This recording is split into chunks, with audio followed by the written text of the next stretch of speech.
Go, Keisha. Go, Keisha. Oh dear. I'm going first because I'm so excited. Oh God, I'm so excited. So, couple things, right? We were having a lovely time. And starting from the grave clothes in the tomb, up to this point, I've always thought of the grave clothes as belonging to Jesus himself, not realizing until the time when we were in our small group that because we're co-crucified and co-resurrected, those clothes are ours. Those clothes were ours. And when those two gentlemen said to the women, "Why are you looking for the living among the dead?" We would have interpreted it as, the women are looking for Jesus, who obviously had just been crucified. But that's the literal definition, a literal interpretation. But there's the additional information in that, which is that, why are you looking for you there? You don't live there, right? So, and then Mark brought out this beautiful point where he said that the grave clothes were folded, which says that literally we're done with that. So every remnant and residue of condemnation, separation, wrong mindset, fallen identity, any and everything that is indicative of death is in that tomb that is empty. And it doesn't belong to any one of us, regardless of whether or not there's a residue of memory, recall of experience, or whatever it may be. That's the first thing. The second thing that came to mind was, which we were discussing, was that the road to Emmaus was a journeying that we are all experiencing in terms of journeying from unveiledness, from veiledness to unveiledness, if that's a word, Mm. right? So in the journeying of our unveiling, there's a navigation process that we are experiencing that, but for the presence of the coach himself, which is Jesus, we would misunderstand the pangs that is taking place, because it's very unnerving, it's unfamiliar, it's uncomfortable, it's all the things. And that was, we bore witness to that in the debating that was taking place, their misunderstanding of the event, the thing didn't go the way it should have gone, and what next kind of thing. But apart from that, what I was seeing was that in this journeying, you're seeing a repetition of what had happened before, in that Jesus was journeying to the cross. He is the living bread that was journeying to be broken. He gets broken, and upon being broken, the veil of the temple becomes rent. So at the end of that journey, the veil is removed. The two gentlemen walking alongside Jesus, whom they don't recognize because their eyes are yet veiled, by the time they get to the end of their journey, they, as living temples, their eyes become unveiled as well. And so that was just amazing to us, because of course it's in the breaking of the bread by the literal living bread himself, that the separation that existed between the flesh and the spirit within them, suddenly that separation was no longer present. And what their eyes could not see initially, it could now see, because the veil was removed. And so that, I mean, there's a lot more that we discuss, but oh my God. Wow. So yeah. Keisha, we love you. Okay, beautiful Melissa, you are up next. So yeah, it hit me this afternoon while I was studying, and so just preluding to the grave clothes was that just always reading over the crucifixion story and never putting kind of like a timeline thing to it really.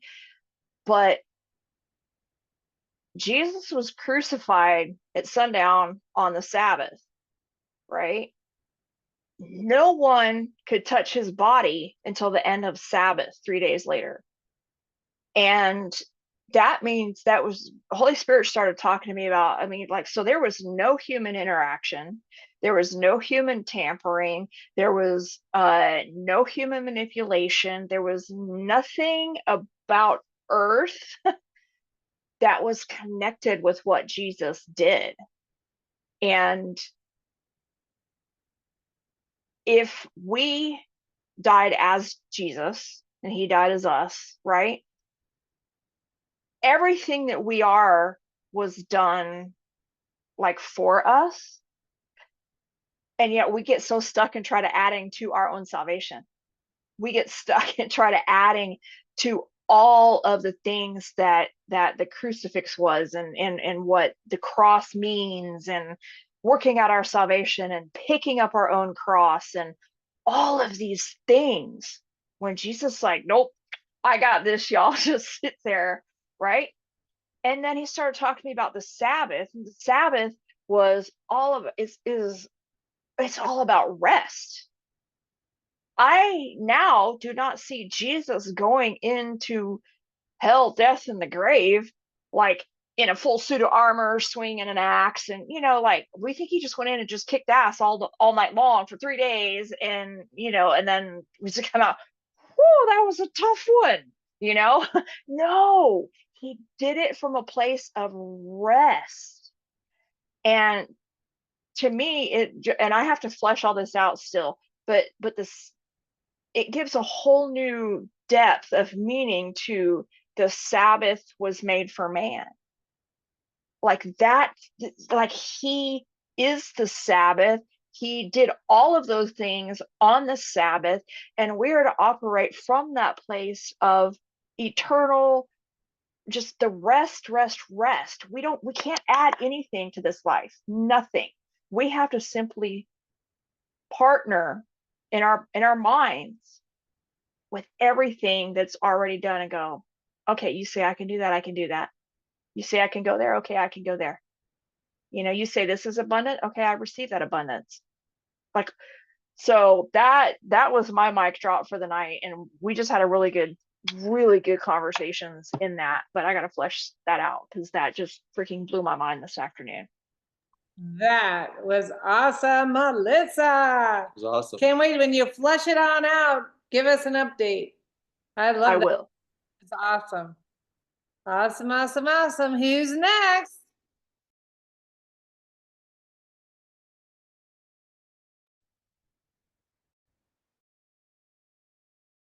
Is that it for the evening? Two? But those were two awesome ones. Gideon could probably give something.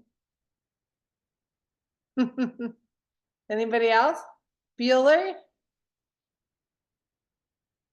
That would be good for, All right. You don't have to stop because of me, by the way. yeah. Even if he has to get up tomorrow morning, it's super. There you go. Adrian, sorry.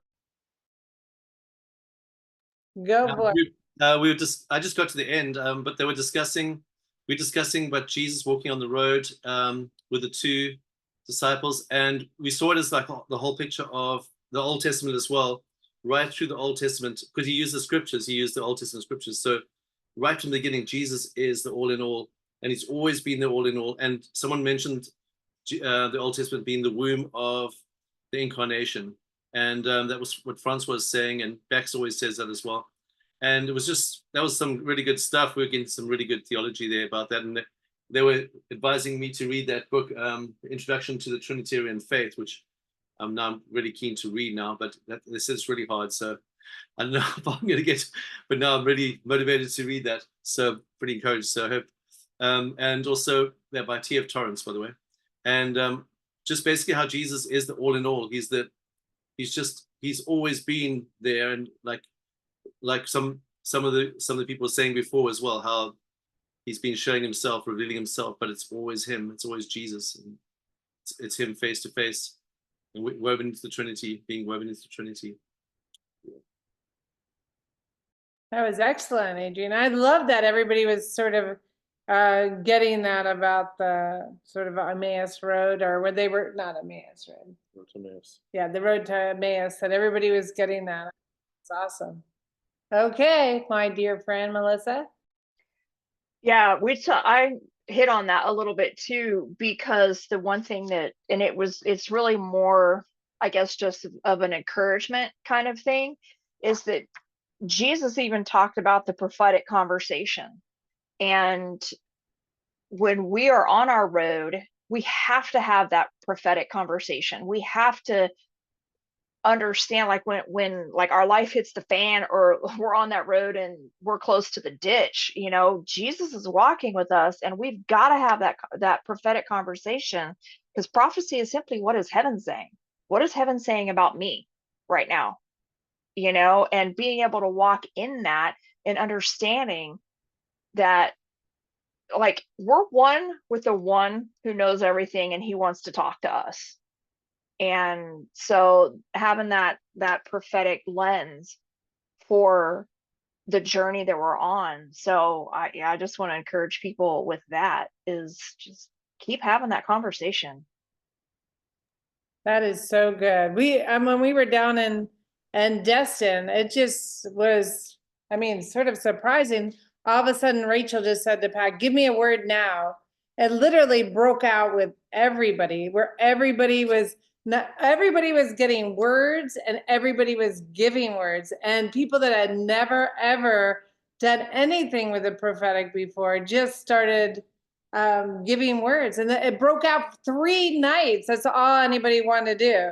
We didn't, I mean, we just sat around in groups, and everybody would just give everybody Minister words. to one Yeah, they would minister, and it was so even wild, like words that people were getting that had never given. They'd say, "Well, I see like a red pillow with a sword on it," and that person would be like, "Oh, well, all our pillows are red in the house." And it was just, it's such an encouragement, and not only lifts you up when you give a word, but it also blesses you when you get these words from people. And it just broke out. And I think that was one of the huge things about the conference, was that we all just sat around for hours and gave each other, everybody just prophesied over each other. And even Sunday morning on our last day there, we put people up in front of the room that didn't get a lot of words, and everybody in the room started prophesying. Everybody just did it. And I think that is so important, Melissa. I think one of the things with Deb Alexander, Alexander's the last name, right? That I have really appreciated is watching him on Gun and watching the way that he moves. And I just love, I mean, that has been a blessing. So that was a really cool thing that happened there that we didn't even expect. It just happened with one word, and then it just broke out, and everybody needs that, because they're words of encouragement of God talking to you. So that is really good. That's really good. So A lot of excited people, I think. yeah, I mean, I hope Everybody, and you heard me deviate over to 1 Corinthians 14, where it says, when someone prophesies, the church is inspired. Inspiring people is important. it is. You know? It was really cool when Tina she had brought her 4 kids with her, and they started just walking in like the word of knowledge and healing. Like they just started going out and praying for people, and they had never really even done that before, had they? I mean, it was really amazing. And there were some people healed too, so it was pretty cool. Yeah, Well, it's Romans 8:18, creation cries out for the sons for us to be recognized. To me, that's not just, hey, I want to go move this mountain. That you are creation, and you need a word, and you need a prophetic, and you need to be me. You need me to be me, so that I can encourage you. And it's that thing. I mean, like, even Saul was walking and he prophesied, and they're like, "Hey, why is Saul prophesying?" Way back in the Old Testament, he was hanging out with the prophets. And what happens when you hang around with prophets? Everybody gets activated. And that's how it should be with us, because we have the kingdom inside of us. Girl, I'm gonna start preaching. Sorry. come on, girl. Next meeting, we're gonna do it like Saul. All gonna take off our clothes and lay on the floor for 24 hours and prophesy. I'm teasing. Hey, I've Liz, done worse. for it. muted. You're Unmute- muted. Unmute her. You're muted. Here, I'll help Help you. her. As unmute. Oh, sorry. I just loved what Melissa was saying, because that's just a picture of thy kingdom come, God's kingdom breaking in. It's just like waiting to explode through you and me in every room we're in, wherever we go. Like, that's how I get through my day teaching. I was telling my group, I teach 3 to 5 year olds every day, 10 for 10 hours when I'm on full time. But if God's kingdom is breaking through all day, it makes it a little more bearable. But I did have a quick question about Christ's finished work that, yes, physically happened 2,000 years ago, but also before the foundation of the world. What does that look like for Old Testament people who were alienated in their minds and the veil is there? Christ was in them. So was anyone realizing that? I mean, were some of these people already getting it? Or were they veiled? Right. Someone else can tackle that if they want to. It was very interesting. I'll just give you some scriptures because it's so funny that Miranda and I were sort of talking on this. And Ephesians 1, 2 Timothy 1:9, and Titus 1:1 and 2 speaks of how people, I guess basically that it came before even the foundation, before the fall, about the Spirit of God. So that's Bruce Watchep has a wonderful teaching on that, and I was just listening to him today, and it is on that very subject. But go ahead, Melissa. I think too, it's important for us to realize our language now as Western Christians are not the same language, as it was way back then. Our language here in the US is not the same language in an African tribe. So I think we need to be careful about judging if they understood or if they knew, because I think all creation is held together by Jesus, and there is some form of recognition, even though we don't have language for it. Because I mean, how many of us sometimes we have this encounter and we're doing this thing and we have this emotion and this feeling or breakthrough or whatever, and we don't have language for it, right? And so I think we kind of do ourselves a disservice sometimes when we try to box it into like this, like I have to have a scripture or I have to have a vocabulary for it. But I personally think everyone knew in their own way, in their own heart, whether they articulated that or not. That's just me, just because we can't know a man's heart. We can't know where someone else is. So That's good. my That two would be cents. good to time. Let me just, and I'll just